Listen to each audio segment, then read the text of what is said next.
Bismillahirrahmanirrahim. Assalamualaikum warahmatullahi wabarakatuh. Baiklah, kami dari kelompok 7 ingin mempresentasikan hasil diskusi kami di mata kuliah akuntansi keuangan lanjutan 1 yang berjudul Isu Kepemilikan Konsolidasi. Pertama-tama kami mengucapkan terima kasih kepada Ibu Nurul Fuada SST MSI selaku dosen pengampu mata kuliah akuntansi keuangan lanjutan 1. Baiklah, saya akan memperkenalkan anggota kelompok 7. Saya sendiri Imasturi dan rekan saya Nurlela Umoitina dan Cynthia Kartika Angelina. Baiklah, kita masuk pada materi. Saham preferen perusahaan yang beredar. Banyak perusahaan memiliki lebih dari satu jenis saham yang beredar. Setiap efek biasanya mempunyai fungsi tertentu, dan setiap jenis juga mempunyai hak-hak dan fitur-fitur yang berbeda. Pemegang saham preferen umumnya mempunyai hak lebih dulu dari saham preferen biasanya tidak mempunyai hak untuk memilih, sehingga kepemilikan dalam saham preferen umumnya tidak menyebabkan timbulnya pengendalian berapapun jumlah saham yang dimiliki.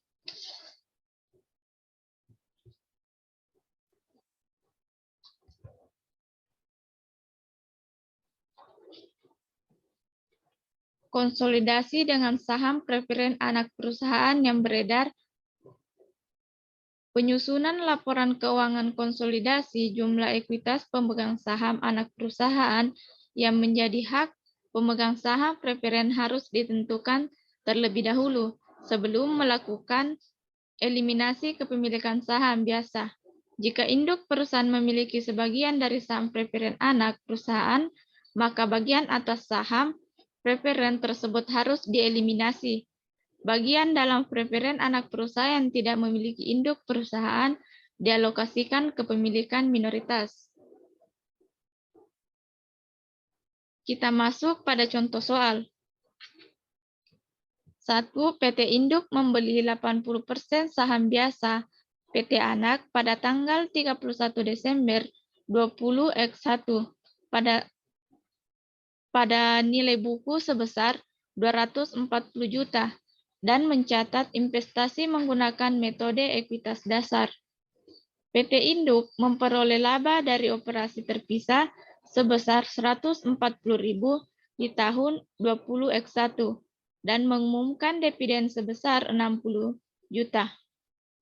PT Anak mendapatkan laba bersih sebesar 50 juta di tahun 20X1 dan mengumumkan dividen saham biasa sebesar 30 juta. Asumsikan juga bahwa pada tanggal 1 Januari 20X1, PT Anak menerbitkan 12% saham preferen dengan nilai nominal 100 juta. Dijual pada nilai nominalnya dan PT Induk membeli saham tersebut, dividen preferen reguler dibayar di tahun 20X1. Baiklah, selanjutnya akan dilanjutkan pemateri selanjutnya. Baik, selanjutnya kita buat laba bersih pada PT Anak 2000X1. Nilainya sebesar 50 juta rupiah.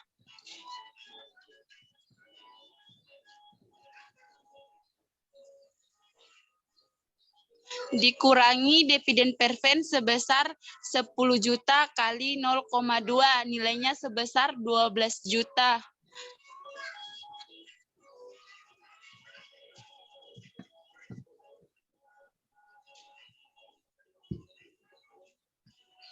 Yaitu kita mencatat laba PT Anak yang menjadi hak pemegang saham biasa sebesar 38 juta.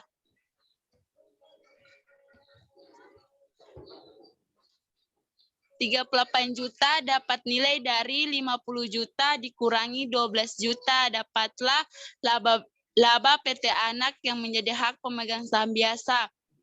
Pendapatan PT Induk dari PT Anak sebesar 30 juta 400.000.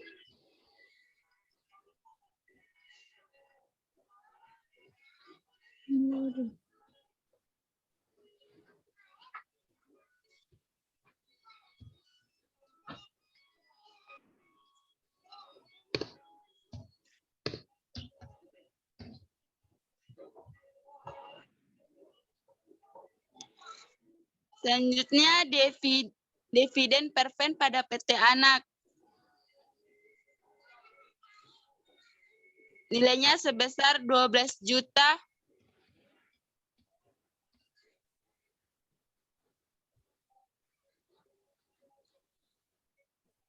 Selanjutnya dialokasikan ke pemegang saham biasa non pengendali yaitu 38 juta dikali 0,2 hasilnya 7.600.000.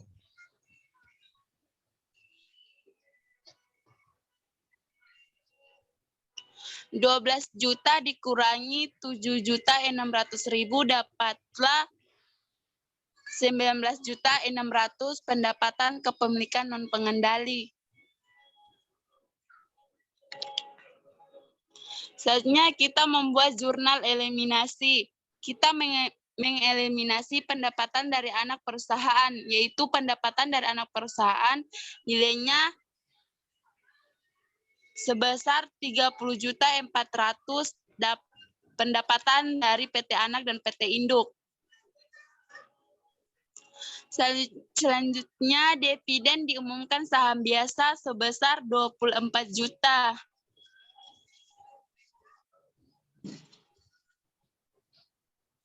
30.400.000 dikurangi 24 juta dapatlah 6.400.000 investasi pada saham biasa pada PT Anak. Selanjutnya kita mengeliminasi laba kepemilikan non pengendali, yaitu pendapatan untuk kepemilikan non pengendali sebesar 19.600.000.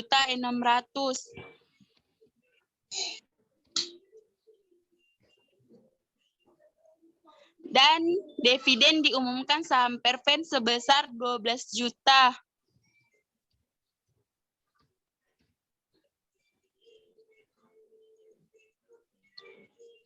19.600.000 dikurangi 12 juta dapatlah 6 juta. Untuk kepemilikan dividen diumumkan saham biasa. Saham biasa. Nilainya sebesar 6 juta.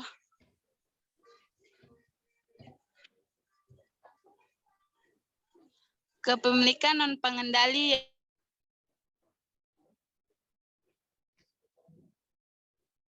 12 juta dikurangi 6 juta, bukan 60. Yang di atas sih saham biasa. Sebesar 1.600.000.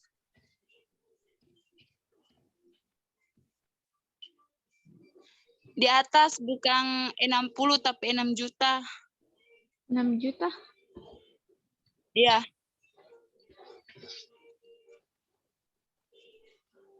Selanjutnya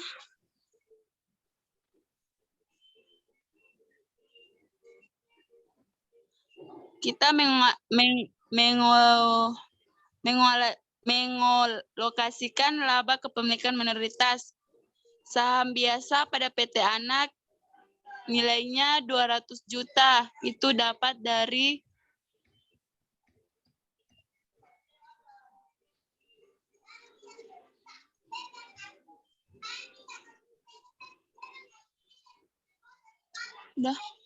saldo laba pada 1 Januari nilainya sebesar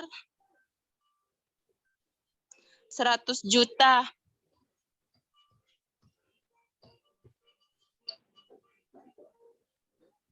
Investasi pada saham biasa PT Anak 240 juta.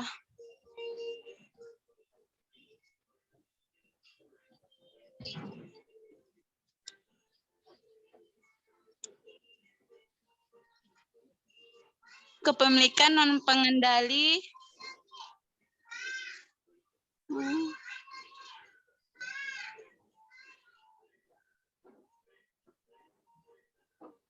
Rp60 juta.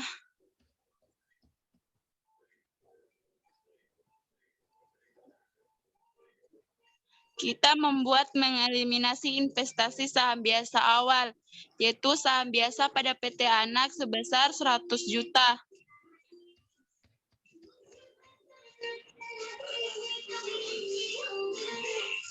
Dan kepemilikan minoritas sebesar 100 juta.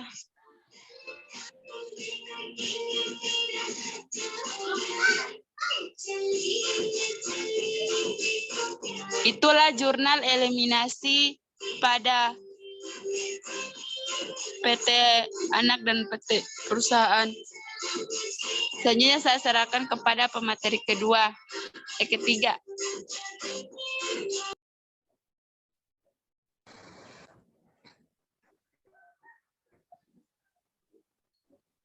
Kertas kerja konsolidasi. Pertama yaitu penjualan pada PT Induk sebesar 400.000, PT Anak 200.000. Konsolidasi 400 ditambah 200 hasilnya 600.000. Pendapatan dari anak perusahaan pada PT Induk sebesar 30.400. Eliminasi pada debit sebesar 30.400. Pendapatan dividen saham preferen. Eliminasi pada debit 7.200 dan konsolidasi 7.200. Kredit pada PT Induk 430.400 rupiah. Pada PT Anak 200.000 dan konsolidasinya 592.800. Harga pokok penjualan pada PT Induk 170.000 dan PT Anak 115.000. Dan konsolidasinya sebesar 285.000. Penyusunan dan amortisasi pada PT Induk sebesar 50.000 dan pada PT Anak 20.000 dan konsolidasi senilai 70.000. Beban lain pada PT Induk sebesar 40.000 dan pada PT Anak 15.000.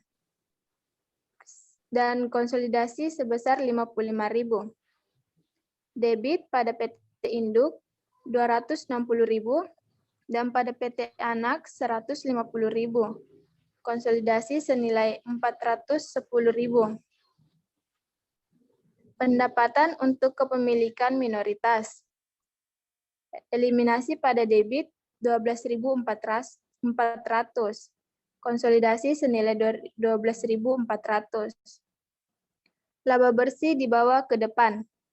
Pada PT Induk sebesar 170.400 rupiah. Pada PT Anak 50.000 dan eliminasi pada debit 50.000. Konsolidasi 170.400 rupiah. Saldo laba 1 Januari pada PT Induk sebesar 300.000, pada PT Anak 100.000. Eliminasi pada debit 100.000 dan konsolidasi sebesar 300.000. Laba bersih dari atas. Pada PT Induk sebesar 170.400 rupiah, pada PT Anak 50.000. Eliminasi pada debit 50.000 dan konsolidasi senilai 170.400 rupiah. Dividen diumumkan sebesar pada PT Induk sebesar 470.400 rupiah dan PT Anak 150.000 rupiah. Eliminasi pada debit 150.000 dan konsolidasi 470.400 rupiah. Saham preferen pada PT Anak 12.000 dan eliminasi pada kredit 7.200.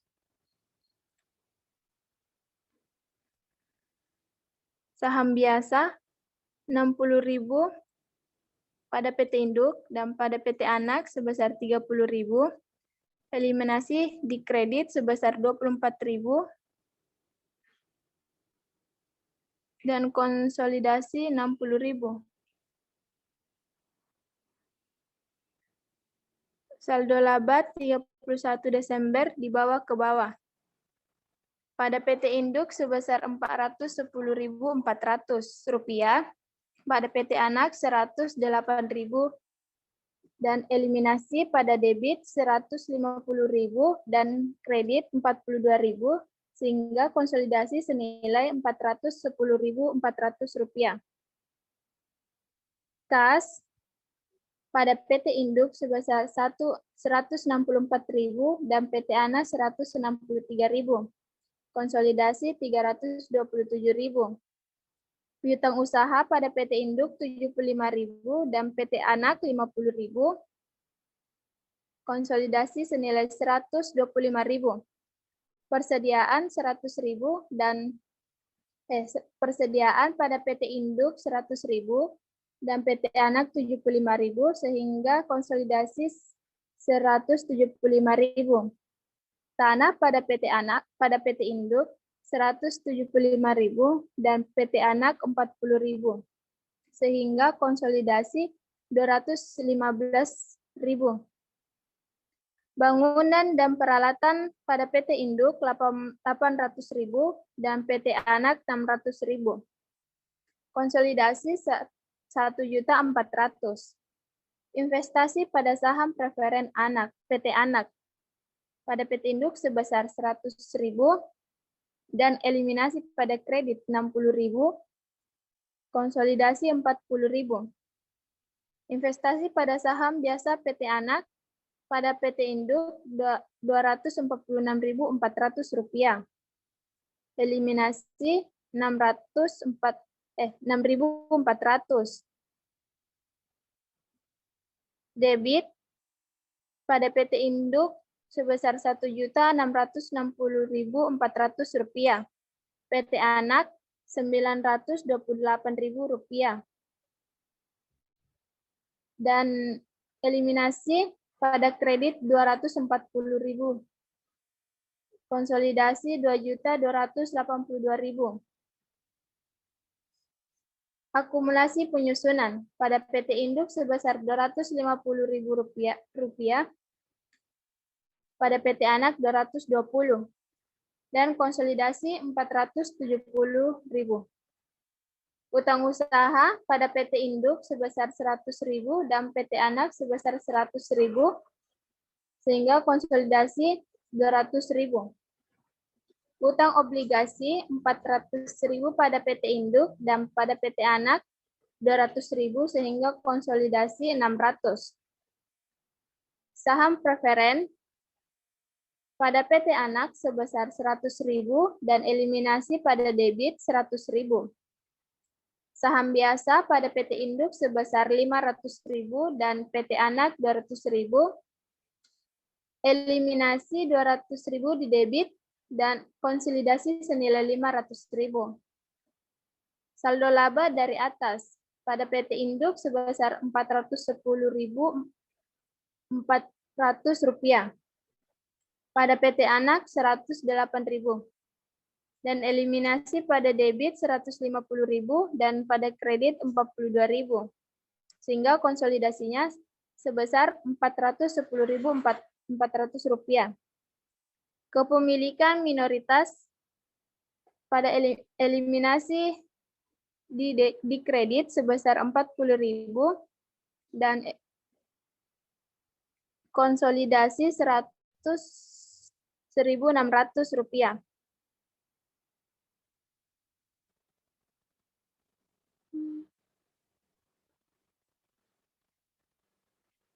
Kredit pada PT Induk sebesar Rp1.660.400. Pada PT Anak sebesar 928.000 dan eliminasi pada debit sebesar 450.000 dan di kredit 450.000 sehingga konsolidasinya yaitu Rp2.282.000. Baik, saya kembalikan kepada moderator. Itulah presentasi dari kelompok kami. Sekian dan terima kasih. Wassalamualaikum warahmatullahi wabarakatuh. Waalaikumsalam warahmatullahi wabarakatuh.